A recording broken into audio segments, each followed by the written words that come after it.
Muy buenas noches a todos y a todas, bienvenidos a un nuevo resumen de esta sesión de trading de martes. Estamos a día 14 de abril del año 2020, ya hemos terminado la Semana Santa y volvemos otra vez a la normalidad de los mercados financieros. Hoy ya todos los mercados han abierto de forma totalmente normal y vamos a comenzar a comentar un poco pues cuáles han sido los detalles y lo que ha acontecido durante esta nueva sesión de trading. En primer lugar, comentamos los principales eventos macroeconómicos de la jornada, en el que resaltaremos sobre todo los datos de la balanza comercial de China, que ha sido positiva. Por tanto, pues bueno, parece ser que, como llevamos comentando semanas anteriores, vuelve la normalidad a China y los datos macroeconómicos empiezan a reflejar ya esa recuperación de la actividad económica, ¿no?, después del paso del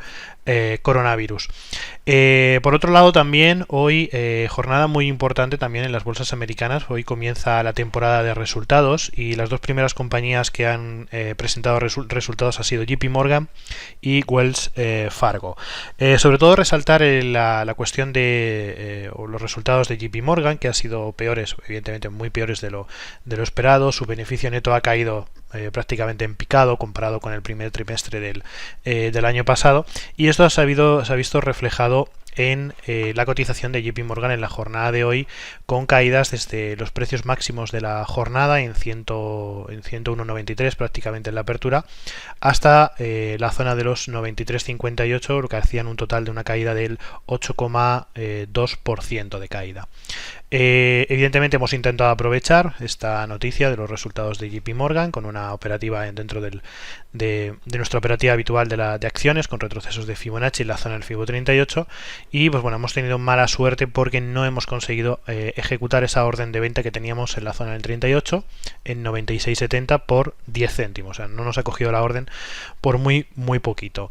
La verdad que ha sido un recorrido interesante, de nuevo de continuación de caída. Seguramente durante la jornada de mañana también caerá.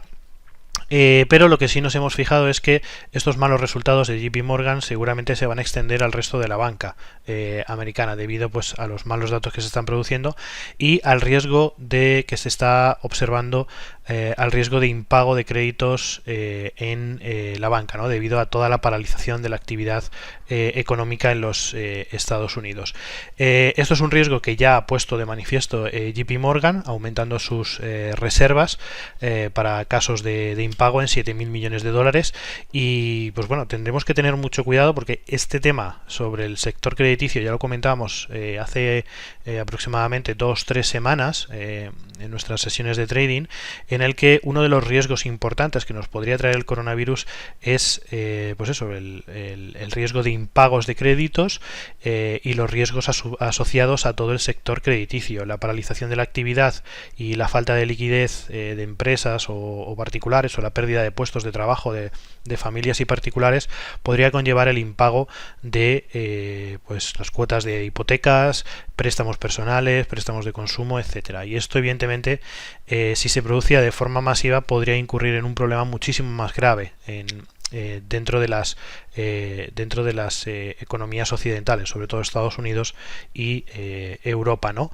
Por tanto, este problema parece ser que ya se empieza a reflejar, que existe ese riesgo, que cada vez ese riesgo parece ser más evidente, y vemos como por ejemplo en el caso de JP Morgan ya empieza a provisionarse con cantidades de dinero ingentes para evitar pues esa ola de impagos. ¿Okay? Por tanto, este riesgo vuelve a ponerse encima de la mesa y parece que empieza a tomarse de una forma muchísimo más seria que hace varias semanas, ¿no? Esto evidentemente, como comentábamos, ha provocado las caídas de JP Morgan, que ya hemos comentado, pero también está provocando durante la jornada de hoy estos resultados o estas advertencias por parte del banco. También las estamos viendo reflejadas en el caso, por ejemplo, de Citigroup, en el que sí hemos podido trabajar hoy con la estrategia estrategia de retrocesos de Fibonacci. También hemos visto cómo en la sesión de hoy registraba caídas aproximadamente del 8%. Aquí en este caso sí hemos podido abrir posiciones en corto en la zona del Fibo 38. De momento las posiciones se mantienen abiertas ahora mismo al cierre de mercado americano, y esperamos que las caídas se prolonguen hasta la zona de los 43.56. Y también en American Express, que hace un par de sesiones la semana pasada abríamos operaciones en largo porque se comportaba bastante bien. Hoy, por ejemplo, también ha registrado caídas aproximadamente del 7%. También hemos colocado una posición en venta justo en la zona del Fibo 38, coincidiendo también con niveles de soporte anteriores en la zona de los 88.35, que esperamos que alcance la zona de los 85.99, o sea, los mínimos anteriores.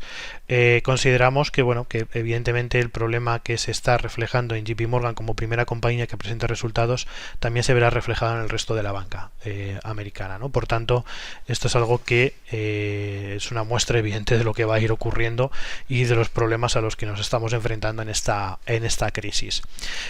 Por otro lado, también comentar la situación del petróleo. Esta semana se confirmó, el fin de semana se confirmó ese plan de recortes por valor de 10 millones de barriles diarios, tanto por los países OPEP como OPEP más o OPEP Plus, que por lo visto pues no parece que sean suficientes como para impulsar al petróleo hasta niveles de $40, que era un poco el objetivo que se marcaba, por ejemplo, en este caso Rusia, ¿no? O las declaraciones que hizo Putin en cuanto a ese objetivo de intentar digamos, reducir la producción para alcanzar esas zonas que son un poco más cómodas, ¿no? De los $40 en el caso del petróleo. Por tanto, el petróleo, en este momento, el West Texas, la referencia de Estados Unidos, está cayendo.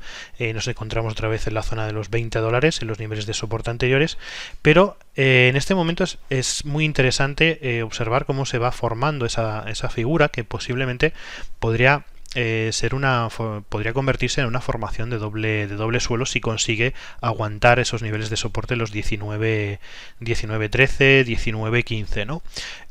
Lo más importante en el gráfico del petróleo es que ya tenemos una referencia de máximos anteriores, la zona de los 28.56. Por tanto, el final de toda esta tendencia bajista o el final de todas estas caídas se podrían confirmar con la ruptura de ese nivel máximo de los 28.56. Ahí yo creo que esa referencia va a ser muy importante las próximas semanas para validar si realmente nos vamos a encontrar con una recuperación del precio del petróleo para el medio o el largo plazo. Por otro lado, en el caso del Brent es muy similar, también hemos visto caídas durante la jornada de hoy, cotizando ahora mismo en los 27.75, y es muy posible que vuelva también a las zonas de mínimos, a las zonas de los 21.50, a la zona de los 21 dólares. Por tanto, pues bueno, es algo que también debemos tener en cuenta, y veremos a ver qué formaciones se generan en estas zonas de mínimos.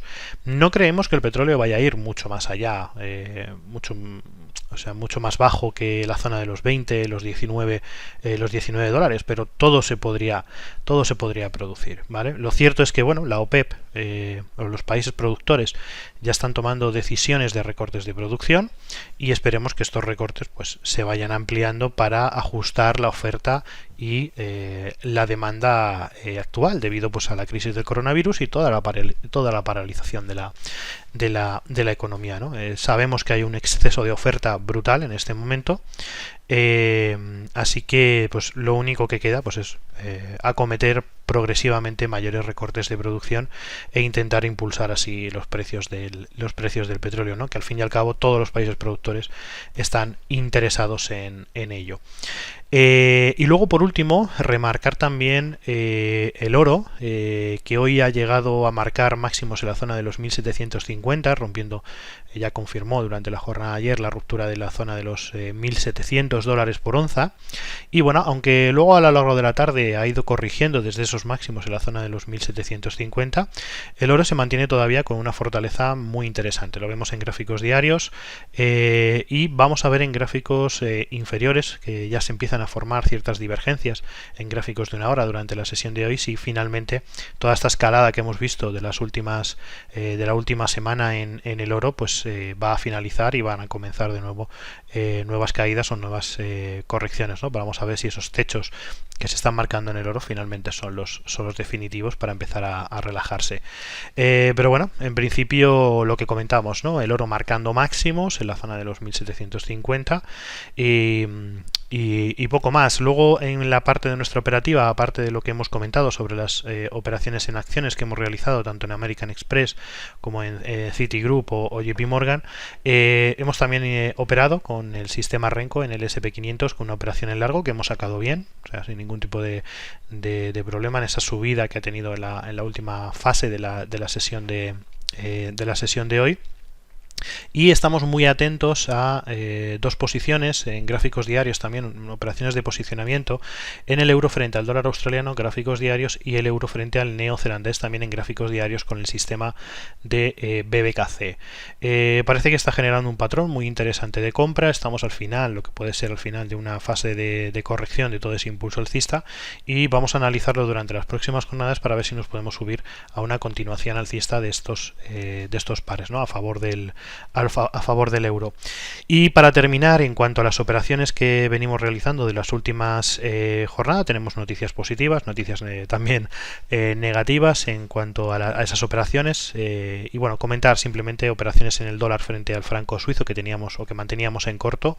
Están ya cerca de alcanzar aproximadamente el 1,5% de rendimiento sobre esas ventas que realizamos en el dólar franco suizo después de romper pues esas pequeñas zonas de corrección lateral. Seguimos todavía con esas posiciones de medio a largo plazo también en el euro frente al dólar canadiense, con ese cambio de tendencia y esa estructura de diamante chartista.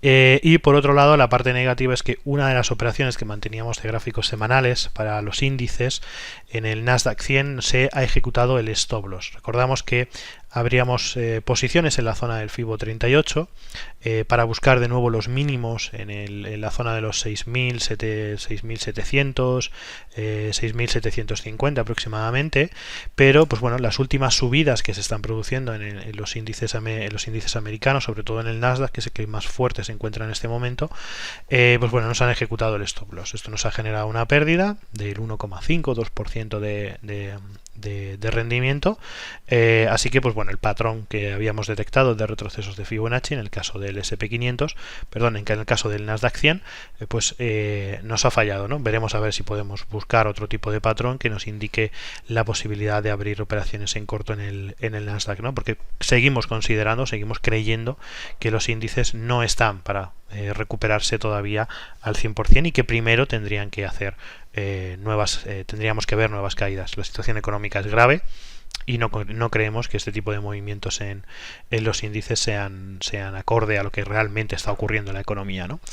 En el caso del SP500, como comentaba, mantenemos todavía esas posiciones también en corto, la zona del FIBO 38, y observamos que bueno, ya estamos entre la zona del FIBO 50 y la zona del FIBO 61. Vamos a ver cómo finalmente acaban también estas posiciones. La verdad es que me sorprendería muchísimo que el SP500 alcanzara la zona del 61.8 y nos ejecutara por stop.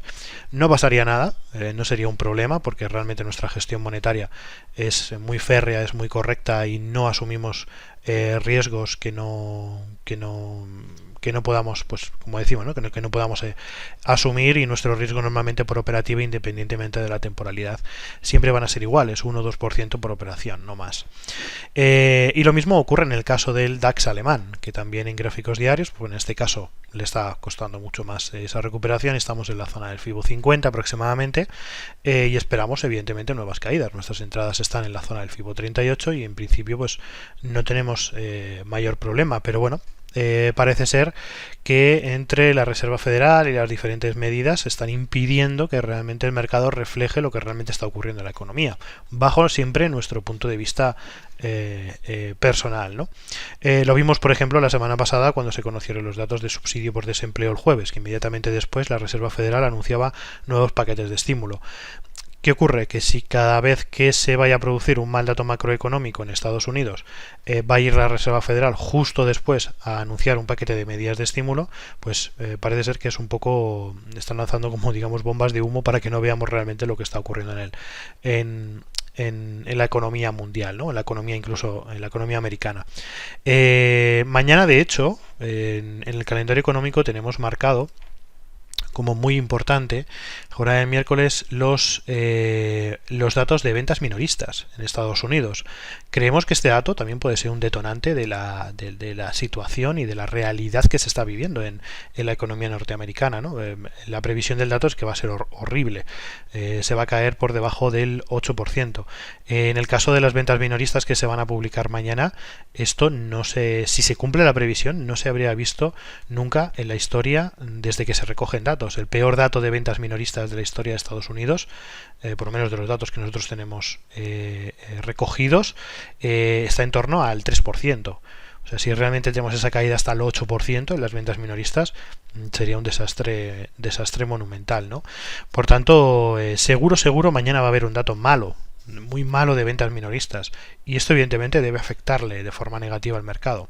Ahora, luego ya como actúa el propio mercado, si ocurre lo mismo que ocurrió la semana pasada con los subsidios por desempleo, pues como lleva ocurriendo estas últimas semanas, pues evidentemente los índices seguirán subiendo, pero creo que de una forma muy artificial. Tarde o temprano, muchísimos analistas y grandes casas de inversión lo están diciendo, o sea, las caídas todavía no han acabado. Estamos en una corrección y no estamos en un giro de mercado para volver otra vez a la recuperación absoluta. Por tanto, pues bueno, tarde o temprano seguimos pensando que los índices tendrán que corregir y tendrán que caer. Así que, bueno, en principio este es el planteamiento que hemos hecho en la jornada de hoy, con varias operaciones y un poco pues viendo cuál es la situación de los mercados en este momento. Y nada más, mañana volveremos con más información, con más operaciones. Y lo dicho, muchísimas gracias a todos y un saludo. Hasta luego.